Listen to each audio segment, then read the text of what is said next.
beaten up. He was imprisoned. Okay? He was spent days without eating. All those things, the trials, those are the weaknesses he's talking about. He's talking about the daily crosses he had to endure. Why? Because when I am weak, then I am strong. Meaning that those persecutions, those trials, which weigh me down, okay, are living proof that the power of Christ is in me, because they didn't consume me. We can be battered by trials, by whatever, but we are not spent, we are not consumed. So that's what he delighted in, because when I am weak, as I walk the way of the cross, basically beaten down and whatever, then I am strong, because it's not Paul at work, but the power of Christ who lives in me. That is a very important lesson for all of us. Because oftentimes when trials come, when the cross comes, the natural thing to do is we complain. St. Paul delighted in those weaknesses, in those trials, because he knew that it's the only way to glory. That's why he says, I have competed well. I have run a good race. What is the race? In the midst, despite all those trials, I have kept the faith. Despite everything that came my way, I have kept the faith. And so a crown of righteousness awaits me. Why? Because God promised, and his promises are true. St. Paul is not being presumptuous. It's not presumption. Okay? He kept the faith. He believes in everything, and he believes in the promises of Jesus Christ. Okay? So he says, I'm going to prepare a place for you. So run a good race, compete well, keep the faith. The place is there. So that's our Paul. But remember the power of conversion. Paul himself tells us how he lived, how he persecuted the church. He approved the killing of Stephen. But now he's the one who is being basically chalked for the same Christ he was fighting against. How did he learn everything about the gospel? Paul. Also, basically Paul, because there's a tradition of learning the gospel, okay? So, let me look at the text. Let's go to, this is how he learned it, okay? Let's go to 1 Corinthians chapter 11.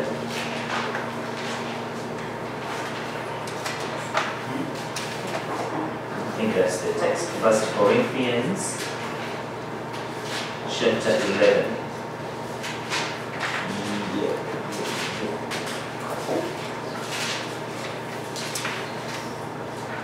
Okay.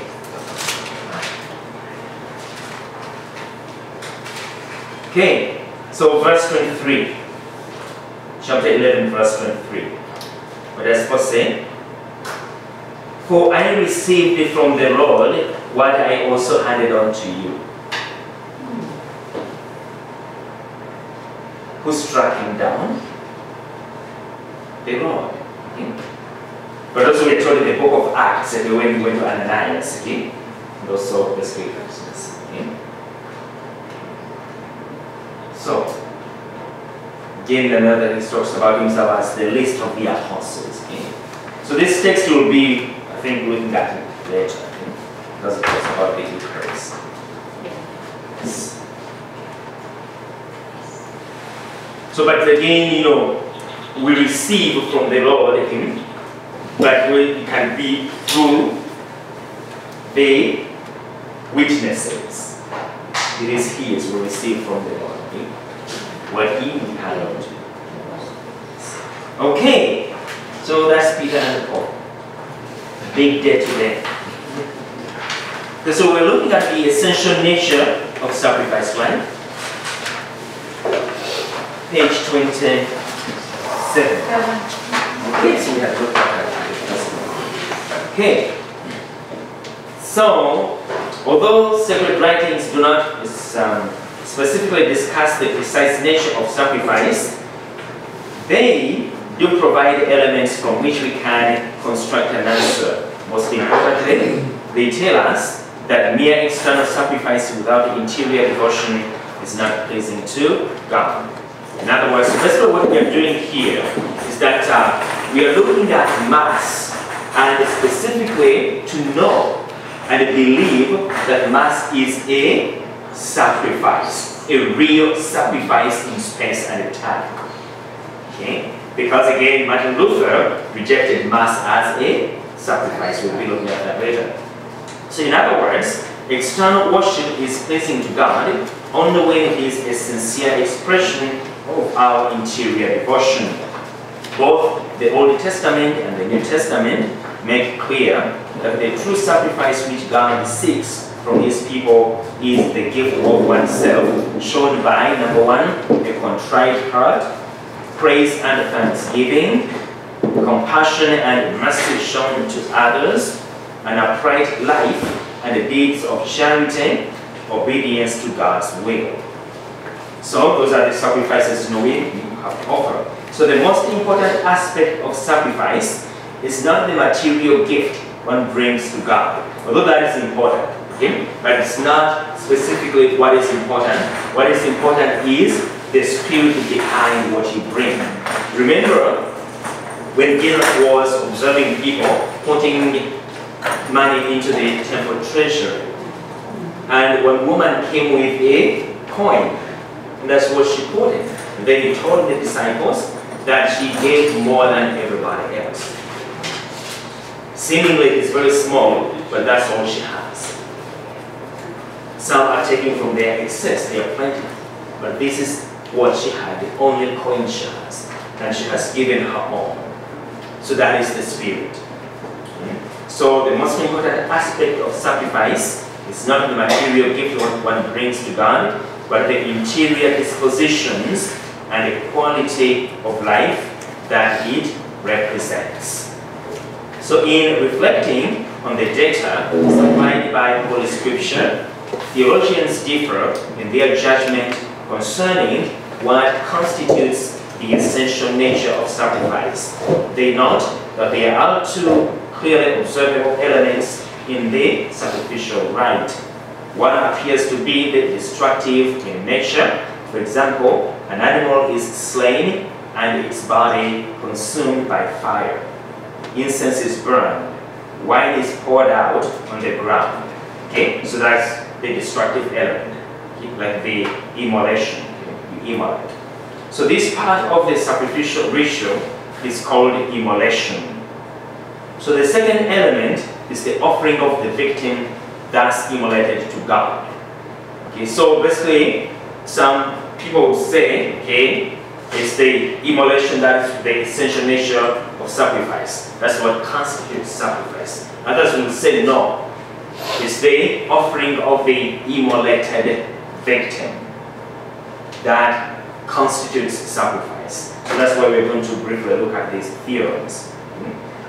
So the question arises, which of these two elements constitute the essence of sacrifice?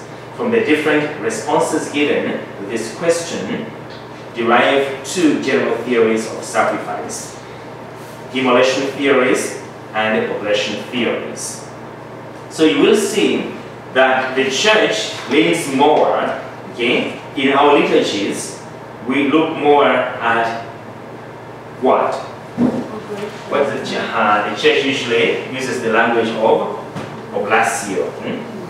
So let's see.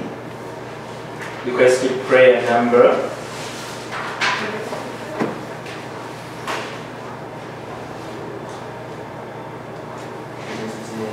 Number 3.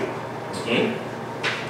So in Eucharistic prayer number 3, after basically consecration, the priest says, "Therefore, O Lord, as we celebrate the memorial of the saving passion of your Son, His wondrous resurrection and ascension into heaven, and as we look forward to His coming," now usually we say coming, but here it specifies. That's why I like this Eucharistic prayer. it specifies second coming. Because he has already come, and he's coming constantly to us. And of course, when we say at Mass, he's right there. Okay? So when we talk about his coming in glory, we are talking about his second coming. Usually we say glorious coming. Okay? Because now, okay, what we see in faith will give way to everything, to love. So it will be a glorious second coming. Okay? So, and as we look forward to his second coming, we offer you in thanksgiving this holy and living sacrifice. We'll be looking at these prayers in detail. Look, we pray upon the oblation of your church. Okay? So that's the language the church uses in her liturgy. Okay? So as we look at these theories, okay, so be aware of that. So immolation theories find the essential act of sacrifice in the destruction of the victim to signify atonement for sin and acknowledgement of God's supreme dominion and a human being's total dependence upon God. Oblation theories find it in the offering of the immolated victim as a gift to God to signify one's interior worship. So basically, the way we're going to look at, we are looking at the theories and we take them. But you have to remember that you cannot have an oblation without immolating it. Okay? Okay, so let's take a break.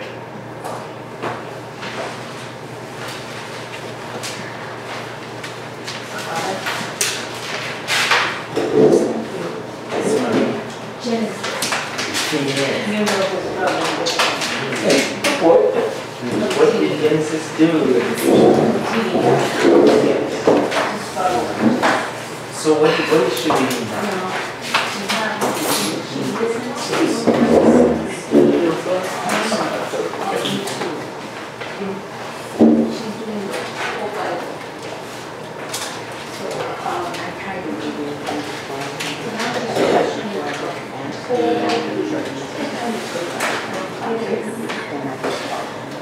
But that's the problem. She's not reading with proper writing materials. So I told her she's going to be led into a very serious apostasy. She's going to lose her faith. And you have to tell her she's on the road to lose her faith.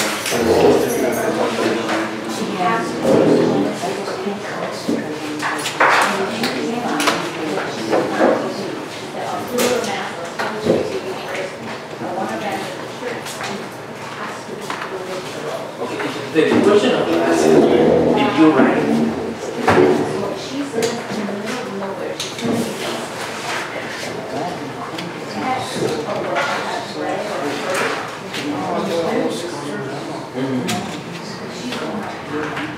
All those things go together, but you can also help her with that, like the end of the book of Deuteronomy. Let's call that the law of Moses, the first Bible, the end of Deuteronomy.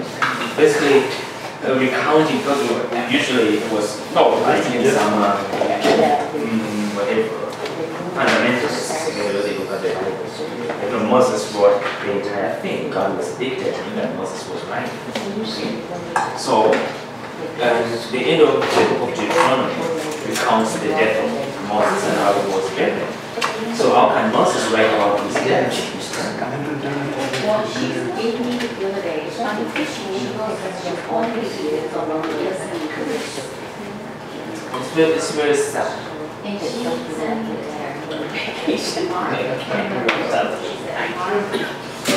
said that Moses loved When he said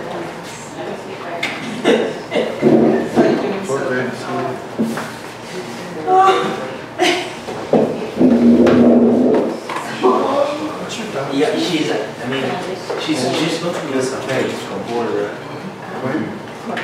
Because you know what she's doing is that basically it's the devil really. So when I said to her was, I didn't know I don't think it was perfect. But she said that they learned they were learning to have in her. So this is the Lord of the day of Sabbath. When she sent me all this,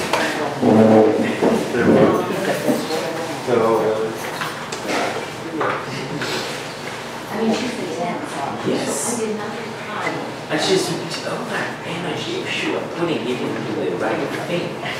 You would have done that. But we see all that energy in really into it. It's very sad.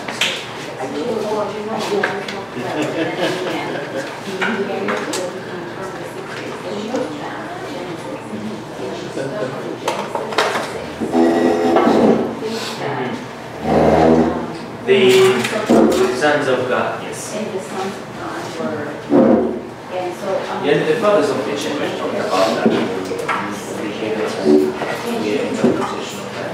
She went and, said to her parents, do you think pattern liberal existed? And what it was,